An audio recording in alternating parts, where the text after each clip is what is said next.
Happy Thursday. Welcome to Feeling Things. I'm Amy. And I'm Kat. And I have two feelings of the day. It's content and confused. And I have more thoughts on my confused one, so we can save that if you've got any feelings. Well, I have two feelings. Your feelings are an alliteration, and my feelings are also an alliteration. I love alliteration. It's I like love the one alliteration. It's the one, like, I don't know what you would call that thing I remember learning in elementary school about writing. They're like, it impacts your writing, makes your writing better when you have an alliteration. Mm-hmm. It just also makes it more fun. Yeah. Mm-hmm. So I am feeling sentimental and scared, which is kind of similar to you because you have like a kind one and a E one. Yeah. E. That's its own category of feelings. Yeah. I mean, I have one where I think I don't know if I'm willing the contentment in or I actually really feel content. I really do. But I also want to maintain that through the end of the year because I think this is the time of year where things can get a little frazzled and because out of control because of so much that happens during the holidays. Okay. Like you got Christmas, hustle and the New Year's, bustle. like from Thanksgiving to New Year's, there's just a lot. And you're trying to tackle a lot on your list. Maybe you're hosting, you've got people over, you're trying to finalize gifts, you're stressed on what to get this final person. You have to wrap everything, depending on where you are in like what stage of life. Because your 20s might be a little bit easier. If you're the youngest in the family, it's a little easier. This is awesome. If you're the oldest and you plan everything, all the moms, like there's just a lot. So I am trying to be...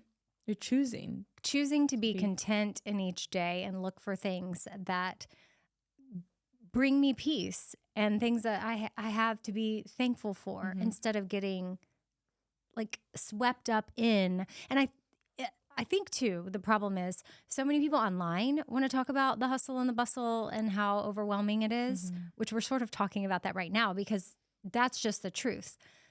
But when you think about it and you see it everywhere, then you take it on yourself. Yeah. So I want to shun that from my algorithm, and I just want to be in my own. I am content.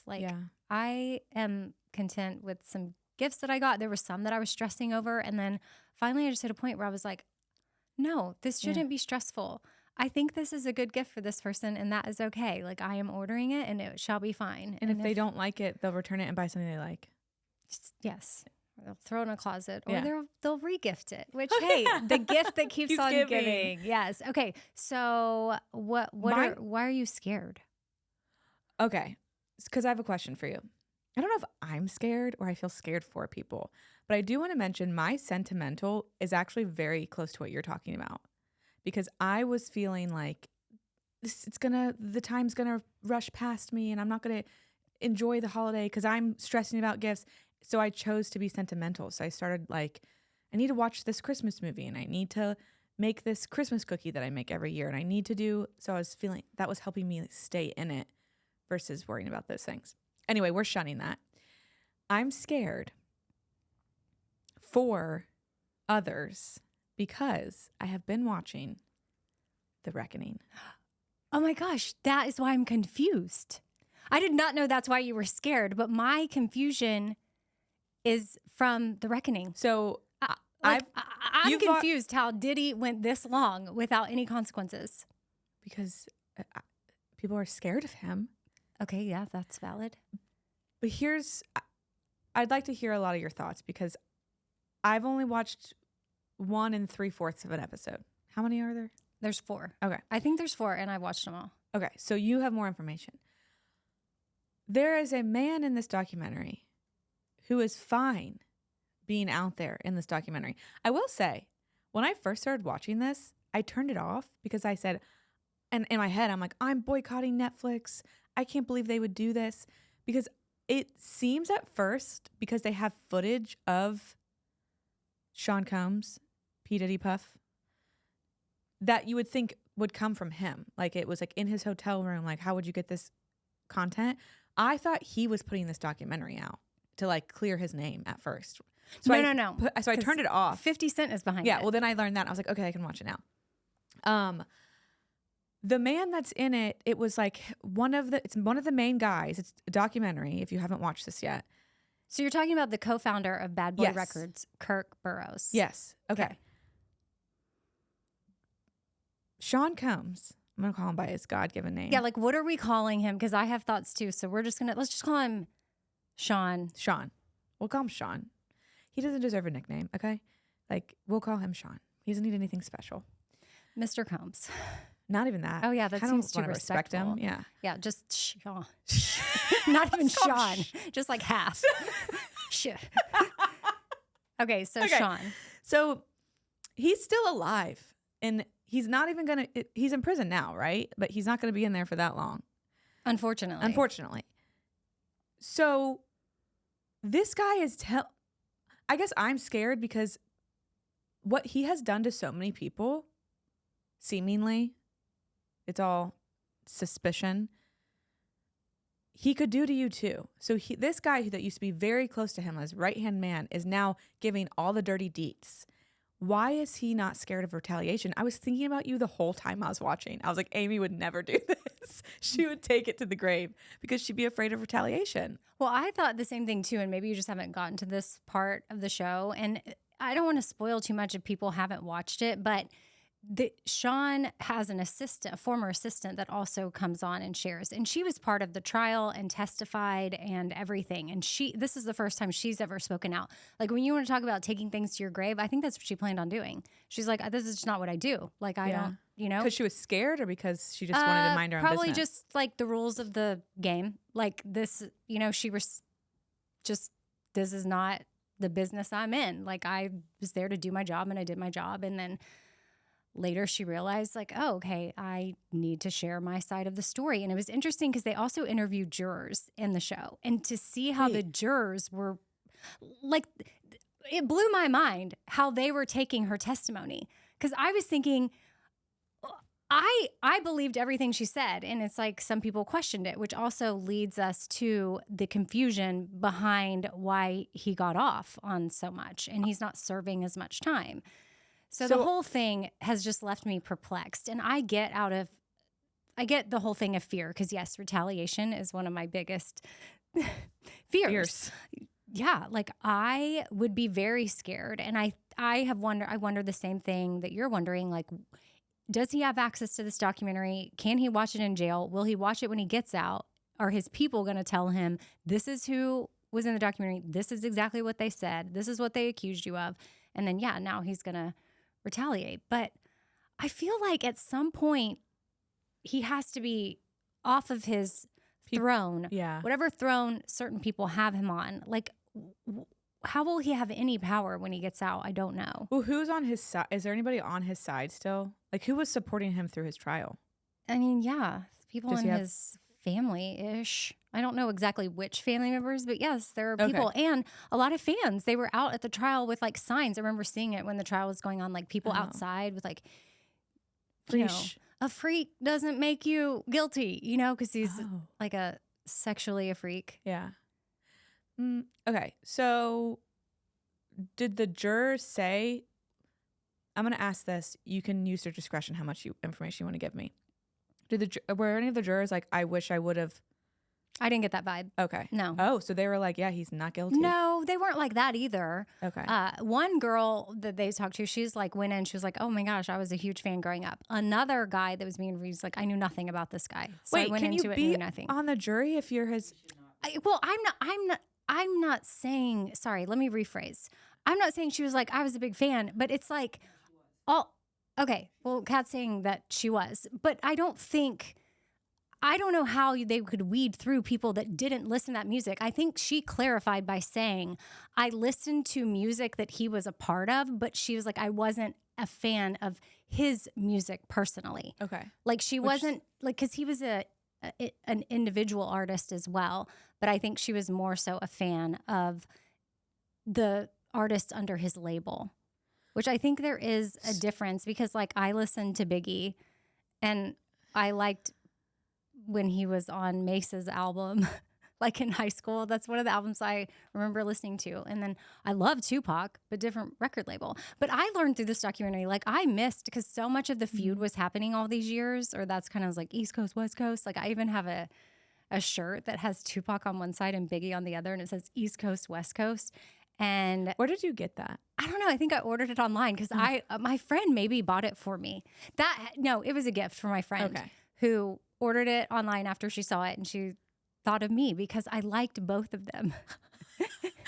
You were smoking cigs and wearing your East Coast, West Coast shirt. Yes. I was a big fan of both. And did you understand the feud back then? Did anybody on the outside? I think a little bit. We knew there was... I don't think I knew Diddy's involvement in the feud, and I forgot until I watched the documentary that they were all cordial and friends. Like they would hang out. Tupac and Biggie got along just fine until Tupac showed up at Diddy's studios one day to record a song with one of Diddy's artists, and he ended up getting shot 5 times. Yeah. And then lived. And then 2 years later, he ends up dead. So is this why... You might not know this either, but so 50 Cent made this documentary. Okay. Is this why he... I had to research this. Do you know what I'm going to say? Is this why he doesn't like Diddy? Oh, no, I was going to say, is this why he always wore a vest? Wasn't that his thing? Well, 50 Cent got shot like 50 times. Or 9. He was 50 and he lived. He got shot. So I think he had his own experience with getting shot. Who shot him? I don't remember. Is it because was it Diddy? No. Okay. No. Sorry, I don't mean to spread rumors.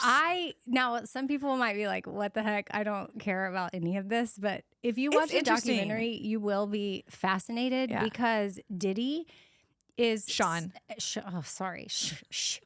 Sean has such a massive stamp on rap and even pop culture from Danity Kane. Hello. Yes. Did they get to that? They talk about that? Yeah. Well, Aubrey O'Day was in the documentary. Okay. Yes. I loved making the band. So did I. I remember when Danity Kane came to 96.7 Kiss FM in Austin because, I used to work in pop. So they came up to the station and did a meet and greet with our listeners in our radio listening lounge. And my college roommate called me at the time. She was like, is Danity Kane coming up to the station? I was like, yeah. She's like, I have to come. And so I got her in. And then we have our picture with Danity Kane. And that was cool. It was a big deal. Then J-Lo, obviously, dating her. Then all of, his music. So has J-Lo said anything about... Not that I know of. Okay. Because she probably has some trauma from all this. I'm like, how did she date him? But we don't know the insides of her life, so... She talks about being from the Bronx a lot, so maybe she, I don't know. She's just from the block. She talks about being tough. She's Jenny from the block, yeah. She probably... Yeah. I don't know. I thought that during the documentary. How is J-Lo... even I just have her in a different category and I don't know her, so I don't know why I have her in that category. But I'm like, how was she attracted to him? And maybe he had different sides of himself that would show up for different people, even sexually. But they fully were in a relationship. Yeah. For years. Sure. But you can still have different versions of you. Right. I'm not speaking from experience, but I would think a person like him can be a chameleon and show up for how he was with Cassie, how he was with Kim Porter, how he, Cassie, I also loved her. And do you know where I first found her? Discovered? In the club? No, I was too young to be at the club. That's where Diddy first heard her music. Oh, really? Yeah. I first discovered her because she was a model for the Delia's catalog. Did you ever shop at Delia's? I bet you know.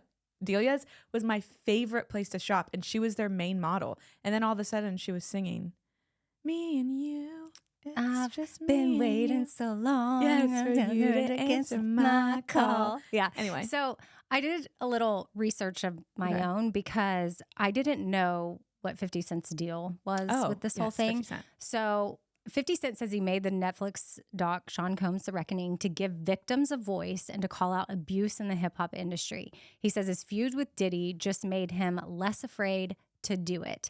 But Cassie's lawsuit and the serious allegations were the real push. He felt no one else would speak up, so he used his platform to expose behavior he believes the industry shouldn't ignore. And his issues with Diddy go back years, starting with him accusing Diddy of being tied to Biggie's death in a 2006 diss track. From there, it turned into business tension, creative clashes, and 50 Cent saying that Diddy treated artists unfairly, which he did. Was he ever on, 50 Cent ever on, what record label was he on? Not Bad Boy. I don't. And I have another question. How old is 50 Cent? Are they the same age? Because to me, 50 Cent's a lot younger than Sean. Really? In my head, because I remember 50 Cent was really cool when I was in high school. And I feel like Sean was when I was like in middle school. Which isn't, it I guess, depends that when they different. popped off, because I feel like I picture them being the same, because that's my memory. I remember like Diddy stuff, and then Lunchbox on the show when we worked in Pop, he flew to Vegas and got to hang out with 50 Cent, and he went in with like all these chains. Yeah, he like tried to act all like hardcore, like the skinny white boy walking in. He was like, "Yo," yeah. So. Okay, so same age. Anyway, 50 Cent said that Diddy's behavior made him uncomfortable, and all of that eventually fed into 50 Cent producing the documentary, and he just has not liked him for a long time. So here's the problem that I'm having right now. And so he must not be scared of retaliation. I don't think 50 Cent's scared of anybody. Probably rightfully so. Here's my problem I'm having right now, which I need to like center this, because I hear that and I'm like, 50 Cent is such a good guy. He must be such a good guy. Like, good for him.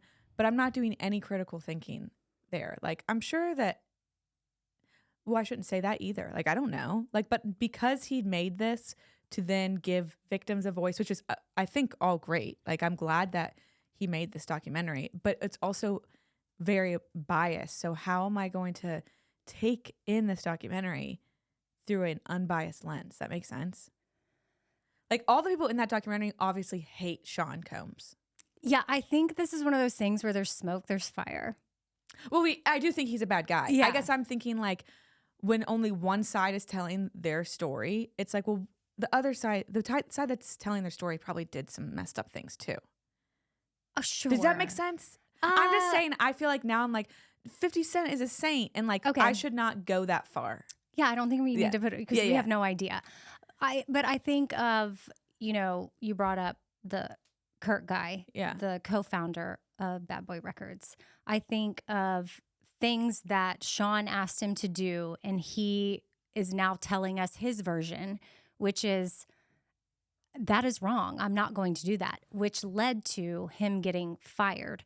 Now, are there things over the years? We have no idea what Kirk did. Yeah. I don't know. I mean, he was in partnership with this guy. Like, who knows what? We're getting little bit of the story that doesn't paint. And there was a puppet master, and they were all like his.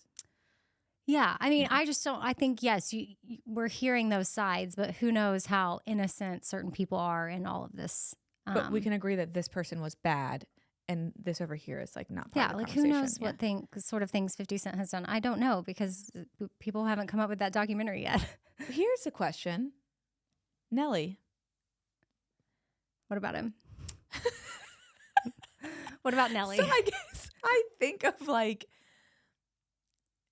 Nelly seems like he's married to Ashanti now, right? Didn't they just have a baby? Yeah, but I think he's from Atlanta. Okay, right? that's what's my question. Okay. It's like these are St. Louis. Are they like on different record labels? So like they're not in this drama, but because I think of Nelly around the same time I think of 50 Cent. Nelly, okay, so here's the easy way to do this. Okay. Like that would be like, we live in Nashville, so we have all of these country artists, right? Yeah. There's so many there's multiple labels here that people are a part of. So like there's not just like just two. because there's a country artist feud maybe doesn't mean that like every artist is involved. Makes me feel stupid. I'm like, where was Nelly in all of this drama? You're like, he was in Atlanta. I mean, because they go over all the artists that were on there wasn't that many East of them. Coast, West Coast. So like Snoop Dogg was with Tupac. Dr. Dre. Mm-hmm. And then I don't even remember all the ones on Sean's, but Snoop Dogg doesn't make an appearance, does he? so Death Row No, Snoop Dogg is not in the documentary. Yeah. But I mean, he is by His proxy, I photos guess, are because he was part of the Death Row Records. And crazy then, name. Yeah, Death Row. And then Bad Boy. Yeah, Yeah. you are a bad boy. Was that like foreshadowing? I'm Well, going to call I think this it bad was boy. like one of those bad boy, like it's cool to be 'Cause he's bad. a bad boy You for know that life. that makes me think of that. I don't know if it was a Vine or like a reel or whatever of that little kid that's like, I like to do bad things with my friends. It's cool to do bad things. Do you know what I'm talking about? No. Does anybody know what I'm talking about? Like a little kid that's Wait, like, are I you like to do. It's cool to do bad things. He took his grandma's car out and drove it around the neighborhood. He was like 6. Oh, well, that part I think I remember. Okay, and he goes, it's cool to do bad things. I like to do bad things with my friends. That is bad. I mean, it definitely took me on a journey. Like I was Googling stuff, like trying to figure out like, oh, okay, the order of events, like Tupac got shot, he survived. Then he gets shot again in Vegas. Where's Suge Knight? Speaking of, Mm-hmm. never heard of that man before. Did you know who that was before? Yes. Oh, you did? Yeah. Well, I've heard of him. I had never heard of him because he never had music. He was just the man in charge. Record label I think CEO or president or whatever. this is kind of what I was saying with like the 50 Cent thing. This might be a better example. I watched that documentary and in my head, Suge Knight is such a good guy. Now, hear me when I've said I've watched 1.5 of them, but I'm like, oh, he's the good guy because it feels so binary to me of like, these are the good guys and these are the bad guys. But it sounds like there was lots of not great things going on. We're just getting one part of the not great things. Yeah, because there was gang affiliations with all of these people. Yeah. So I don't know that I classify anybody that can call up a Blood or a Crip as like A good guy. Although like Snoop Dogg's really yeah. yeah. I mean, yeah. I mean, he has a cookbook. Yeah, he's Martha friends with Stewart. But Martha Stewart also is questionable. She went to jail. Yeah, and her documentary, you watched that, right? Yes. Her documentary, I was like, how did you approve that to get, well, maybe she didn't. That did not paint her in a good light whatsoever. Okay. So I just Googled generically, is Suge Knight a good guy? Or is he a bad boy? So it says allegations mounted that Knight, beyond employing gang members, often used intimidation and violence in his business dealings. Oh. From the late 1990s to early 2000s, Knight spent a few years incarcerated for assault convictions and associated violations of probation and parole. So I don't know, like compared to maybe things Diddy was doing, sure. Is there a scale? Yeah. Like from, you know. It's a spectrum. Right. So Suge's here, Sean's down over here. For what we know, like this is stuff that we know. That's what we know. Well, right. Okay, also anybody listening, I have no idea what I'm talking about. That is clear. Because you're like, wait a second. Where's Nelly? There's other rappers. We're leaving people out. So J-Lo and Sean were together roughly 2 years on and off again. That is so nutso. And Diddy is 5 years older than 50 Cent, by the way, since you were asking his age. And then Nelly was primarily signed to Universal Records. It sounds more wholesome. And that's more universal. Yeah. Just kidding. So his son, do you know, is his son in this documentary or is his son like pro him? Sean's son. Okay, so there are other, like, he's in the hotel room when this is like 6 days before his arrest, and it's the footage that's him leading up to his arrest. You know, the footage that, I don't know how they got that, by the way. The footage you were confused by. Oh, yes. When they're in the hotel room, he's talking to his lawyer. Yeah, or he's talking to everybody. Yeah. Like he'll be on the phone. Like he keeps saying over and over. He's like, God told me to do nothing, so y'all need to do it. Like y'all got to figure out how we're going to solve this because God has told me to do nothing. And I'm like, why does he keep saying that? God is telling you to stop doing bad things, right? Is that like talk about manipulative, avoiding and victim mode? Like I can't do this. Is not my problem. This is now y'all have to figure it out because God told me to just do nothing. And he's on the phone and he keeps saying that. And anyway, there's people in his hotel room and their last name was Combs. I think it was like Justin. Or so who is that? Is that his son? Okay, is his son? Because yeah, I tried to Google the children, and then I couldn't remember the name from the documentary, and then all the children that he has, because there's lots. And Where I am, he only has one son. okay, well, he has Lots. like, I don't know, 6 or 7 kids, Oh. and from maybe 4 different baby mamas. And my level of I really care about this died. So like in the middle of my Googling, like I was You're like, what am I doing? Should I go back to the documentary and figure out what name was on the screen and who was in the hotel room and cross-reference it with all the children? And then I just really didn't care, but I didn't know if it was like a cousin or some other sibling with the same last name, but he has people, hanging out with him, and then he was arrested. Did he invite his son to I don't even want to say it, the parties? Well, I remember when he was first being accused of a lot of this, and he was FaceTiming his family, like saying, we're going to figure this out. And they were publicizing this stuff on social media because they thought it would be a good look of like, yeah, get on FaceTime with your family and tell them it's all going to be all right. I'm paraphrasing, but it was like, we're going to get this worked out, which I'm sure he really and he sort of did in a way. Like, it's not as bad as it should have been on him. Right. I have one last important question. And I don't know if I have the answer. No, this is more personal. This isn't even really a question. This is just a thought.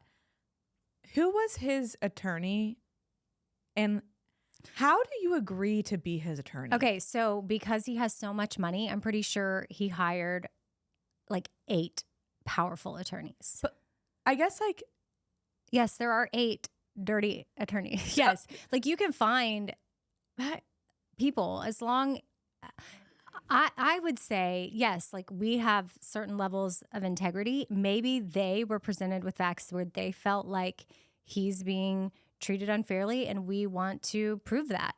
Maybe they really feel like he didn't do X, Y, Z, even though there's evidence. You might not know the answer to this, but I do want to raise this question. If you're an attorney, do you have to believe your client, or can you know that your client did something bad and still cover it up for them?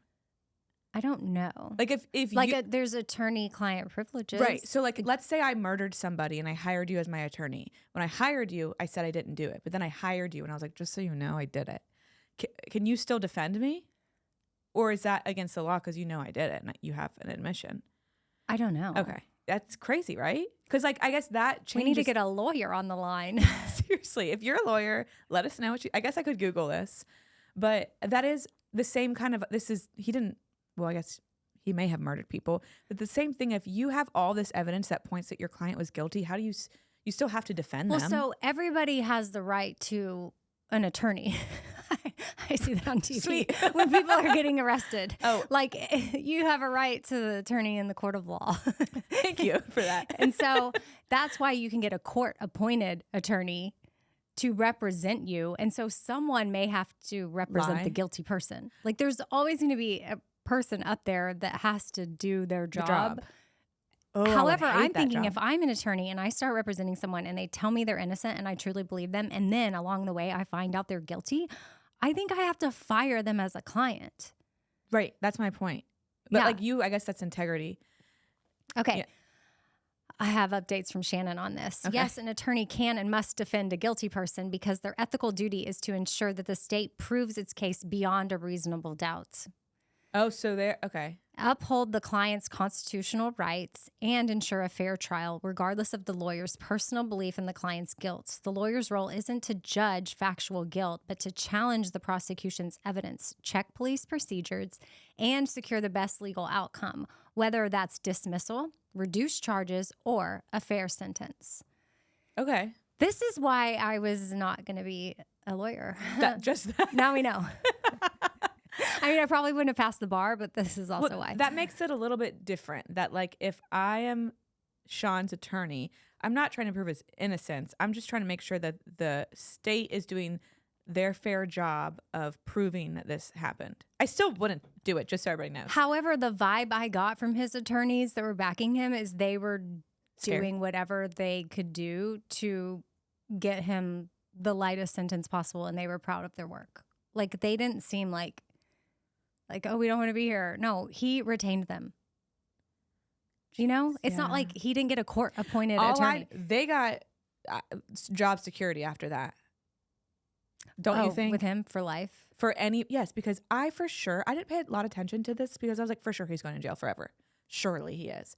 And then he didn't. So I feel like if I'm in a pickle and I have the money and I did something similar, I'm calling those 8 attorneys. Because if they can do it for him, they could do it for me, you know? Yeah. And to clarify his children, he has 7 from 4 different, I'm giving you the exact. I wonder how the children are 7 doing. children, 4 different mothers. One of the babies I know was born in like 2022. So like recent-ish. Okay. I didn't plan on talking about this for this long, so sorry if nobody cares about it, but I think it's interesting. It's interesting, and you should watch the documentary if you haven't yet. I mean, talk about conversation starters at for a dinner party. Holiday party. Like if you're at Christmas party or New Year's parties, like watch this and then like pull the room. You're literally at Christmas dinner and one of your uncles like starts bringing up politics and you're like, well, actually I have something better to talk about. Yeah, let's. Do you think that Sean Combs got a fair sentence? Also, maybe testy to talk about at dinner. Because what if somebody says yes? Okay, yeah. Check his. Like, well, have you watched The Reckoning? Like, check his history. Like, anybody that is thinking that I don't know. Like, we need to hide your husbands, hide your wife, hide your kids from that person. What? Okay, last thing, and then I'll drop it. Okay, I promise. When he got 50 months, what is that? 4 years? Well, there's 12 in 1 year. 12 times 2 is 24, 36, 48. So like 4 years and some change. Okay. So by change, I mean 2 months. He's already been in jail for a while, prison. He's getting out soon. What's his life? Soon? He's not getting out soon. Well, 4 years is not that long. I hope that somebody does something real bad to him in jail. Not like. You better be careful what you say. He's not going to hear me say that. We are going viral on TikTok and Instagram Reels. Okay. So I would be careful. Don't put this part up there. Okay.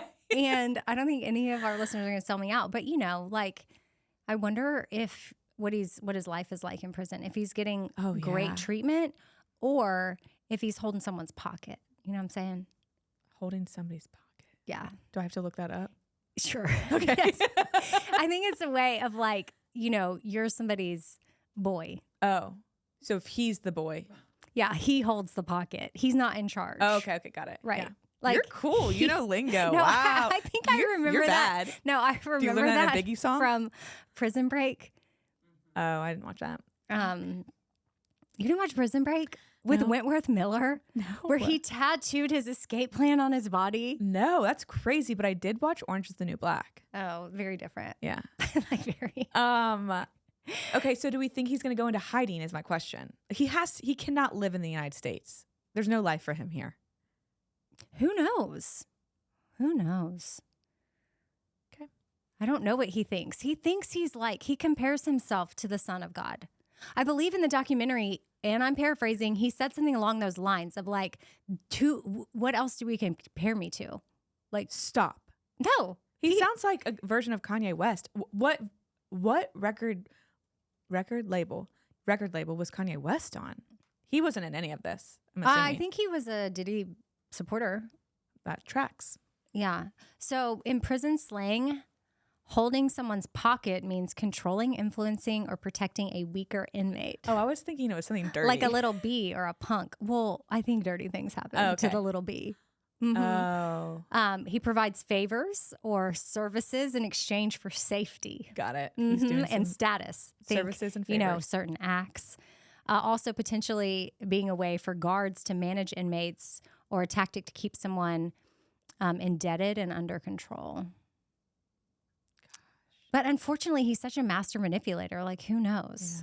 Yeah. And do the people in prison have access to understand what this I'm is sure stupid? He yes, does. they do. Yeah, like people. I'm just thinking like they can't watch the documentary, so they can't like know the truth. But like I think they talk to people.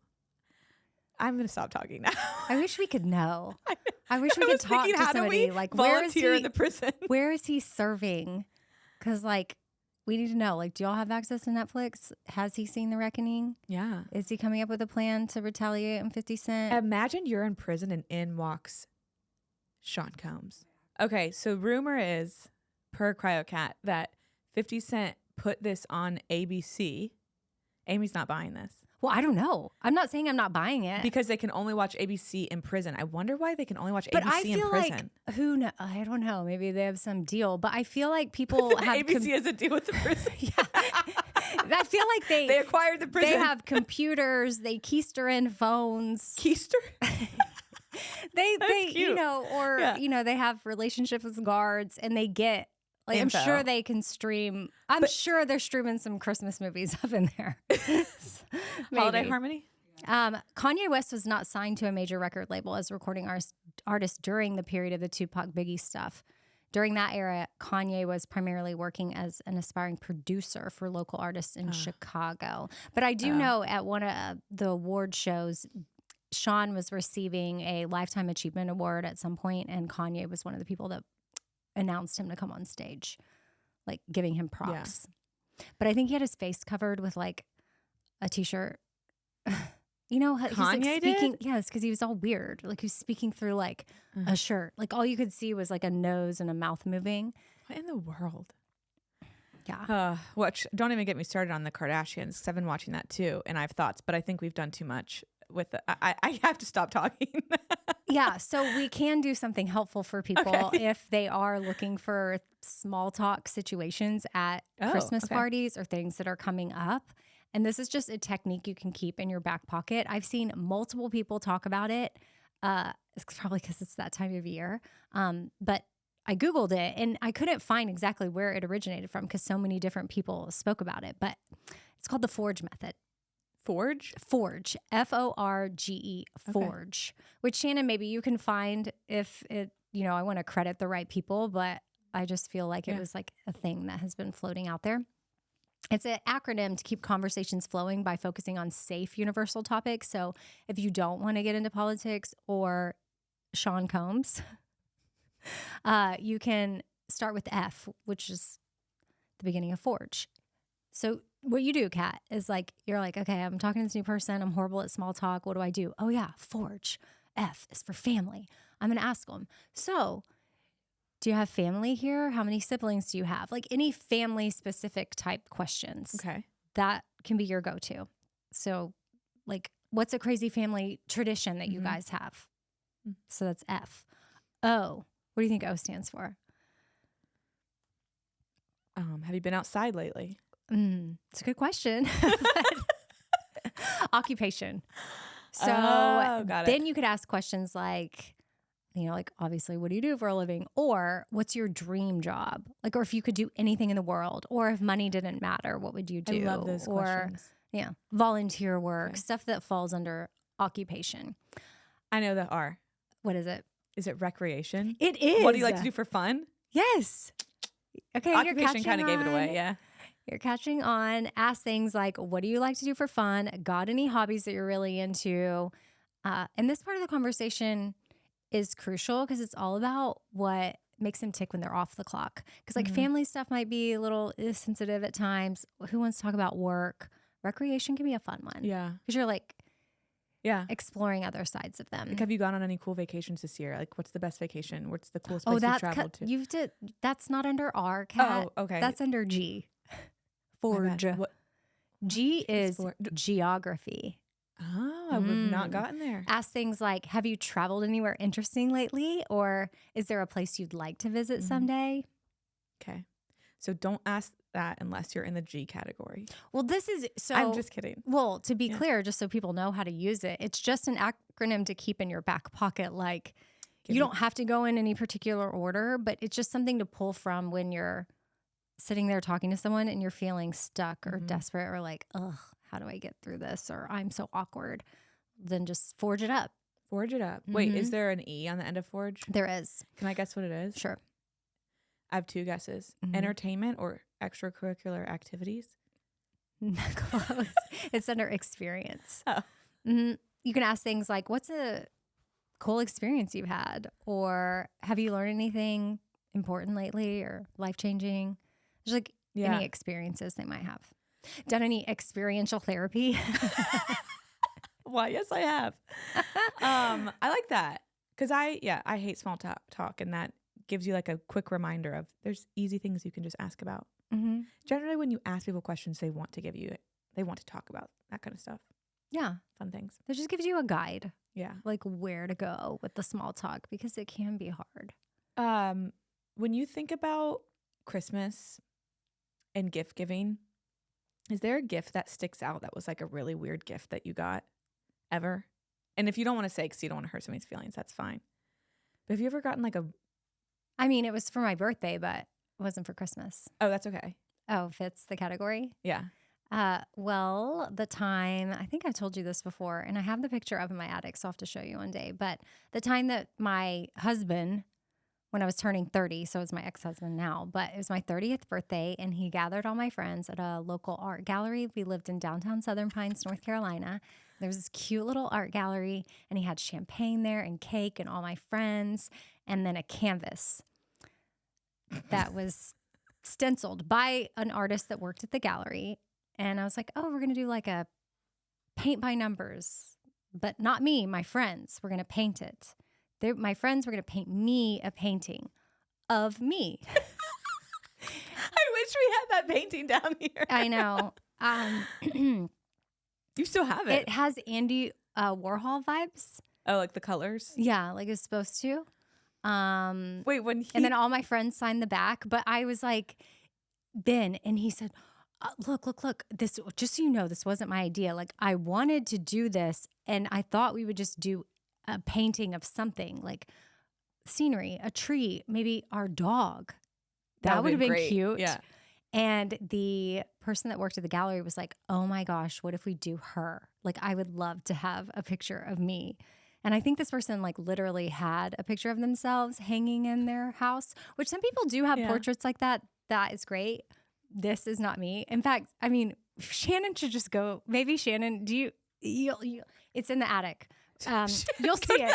You'll see it. Look to the left, like right after out of Stashira's closet. Look to the left. It's bright colors. You can't miss it. You can't miss it. It's me. So did you act like you were excited? I mean, what else was I supposed to act like?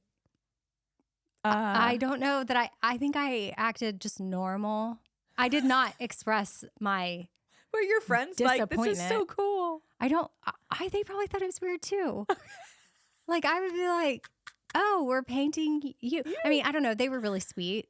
That was an awkward then gift. You got to go home with and it. then he sort of was sad that I didn't hang it up. Where was it going to go? I do not know because it did not go in our house. But like it also didn't turn out exactly like what I think he thought either. Uh-huh. Like nobody, I don't even know if we finished it. Okay, don't show her. Don't show it. Here, bring it to me. I'll show it. Yeah. It's so big. That's you. Hold it down. Put it down. Oh my God. And then look, like all my friends signed to the back. That is so scary. I love it. Look at my teeth. Why is your hair like leopard? Because it was like I told you, like Andy Warhol. I think that's the vibe. Did the teacher say like, "Hey, you go put this color here"? Because they did some nice shading. So it was like sketched with like there was pencil, and then I guess then there was paint laying out, and everybody got to fill it in. Okay. So I don't know if there was paint by numbers. I don't remember if it was like 3, 4, 5, and then the paint was labeled, and then everybody did it. I don't know. This is not what I thought you were going to say when I asked this question. And also, I'm just imagining, I think you should prank somebody that has not been to your house yet and hang it up. Because if I would have come to your house for the first time and I saw that, I'd be like, first of all, I would probably compliment it because that would feel so awkward. Like, oh my gosh, I love that painting. Did you commission it? Like, I need somebody to see this. Technically, it was commissioned. Yeah. I mean, like, yeah, he paid her to host this party for us, and then my friends paint by numbered it. And this was so the whole experience was my gift, which Right. the experience was fun in itself, but this is what I walked away with. And you'll never forget. Okay, we have to invite you have to invite somebody over. Or just like put it up. Does Alex know about this? I don't think so. Just hang it up one day and Alex comes over and be like, oh gosh, I found this painting. I think it looks so cute right here, and see what he says. Okay. That's how you know if he's going to be honest with you or not. He's gonna know I'm not serious. There's nothing about this That that is screams you. my like aesthetic anywhere. I can't think of anywhere in my house that would go, but maybe the game room, but You maybe I The tell attic? It goes the in the attic. attic? That's where it's been for gosh, that was 14 Okay. years ago. And honestly, I felt so bad because Ben was like, "You don't like the picture?" Because I don't know. No. First of all, I'd be offended. he took it personally. I think I think he was in it, like emotionally, he was in it because he had Yeah. planned this whole thing, and then it sort of went. It was this a really the- sweet It idea. is a very sweet idea. I just wish we would have done my dog, because like how cute if we did Josie, my cute little Rottweiler, and walked away with like Yeah, but you still wouldn't probably hang that up. it's still a brilliant idea. In fact, if anybody wants to take that idea and take it as your own for someone that you love, like I think it's great.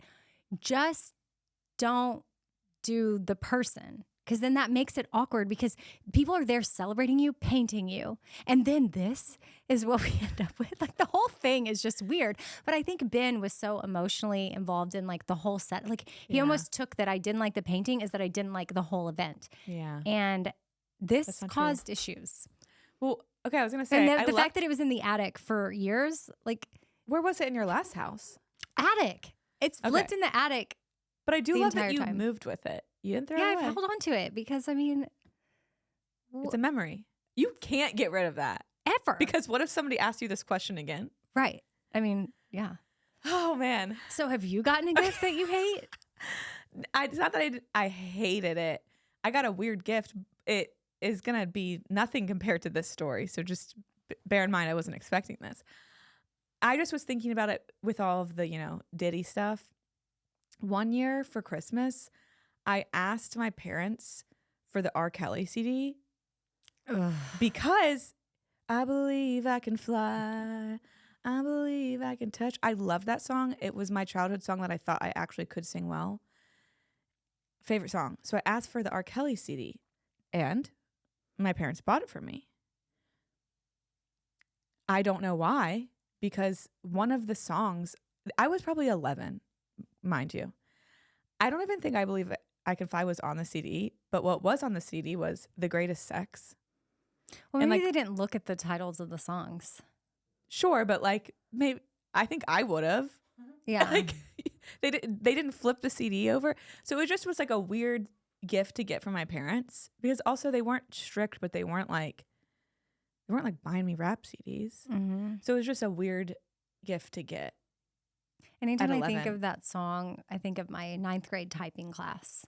Because I had to take, did you have to take a typing class in high school where you just sit there and you'd go A, B, B, No. B, B, C? I mean, you just sit there and like learn how to Did type. you have the thing over the thing so you couldn't see the keys?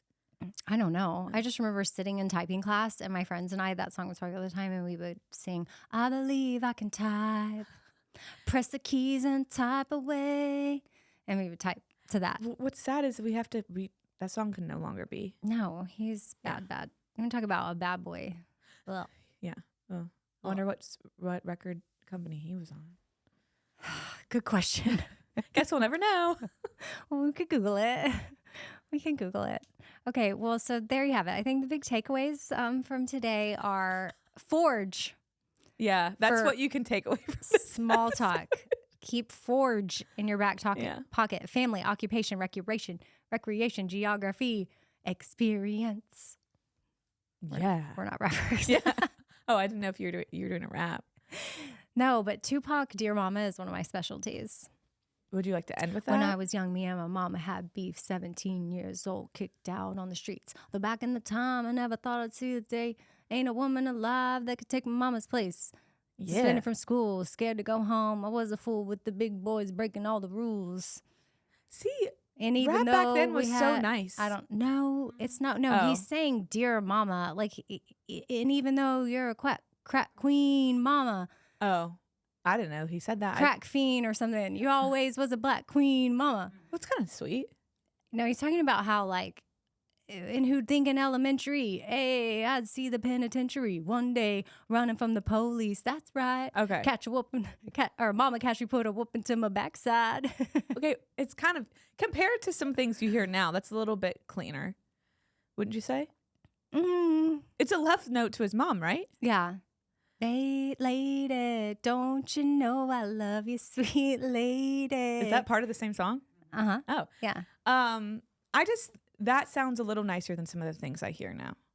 I'm not saying it's good. Oh, yeah. I see. I mean, Tupac was lyrically pretty brilliant, if you ask me. And I think Tupac and Biggie both, people argue Biggie more so, their music can still survive today.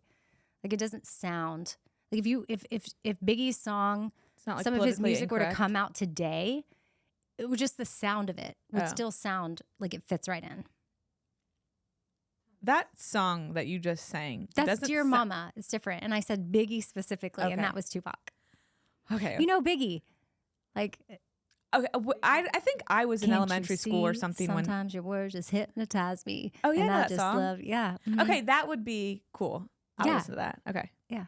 With a little bit different behind the scenes music. White girls dissect hip hop. Okay. I nobody listened to any of that.